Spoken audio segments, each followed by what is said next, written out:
আসসালামু আলাইকুম, কেমন আছেন আপনারা সবাই? তো আমি রসগোল্লা মিষ্টি অনেক বছর পরে বানালাম। তো আমি যখনই বানাই এরকম শিরাতে আমি দুধ ব্যবহার করি, এবং শিরাতে দুধ ব্যবহার করলে মিষ্টিটা খেতে কেমন হয়, কী লেনদেন, পুরো ভিডিওতে আমি বলবো। তো আমি এইখানে মিষ্টিটা বানানোর জন্য প্রথম হচ্ছে ছানা বানিয়ে নিতে হবে, যেটা কোটেড চিজ, সেটা বানিয়ে নিতে হবে। এবং এই চিজটা বানানোর জন্য আমি হচ্ছে 2.5 লিটার দুধ নিছি, এবং এই দুধটা ফুল ফ্যাট থাকতে হবে, এবং দুধটা হচ্ছে আমাদের এখানে 3% যেটা সেটা নিছি।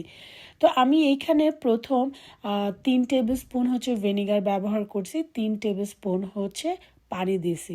এবং আমি এটাকে আলতো হাতে, দুধটা যখন বলক চলে আসবে, প্রায় 3-4টা যখন বলক আসছে, তখন আমি গরম দুধের উপরে, চুলাটা তখনও অন ছিল, আমি অল্প একটু একটু করে ভিনেগার আর পানির মিশ্রণটা দিচ্ছিলাম, আর একটু একটু করে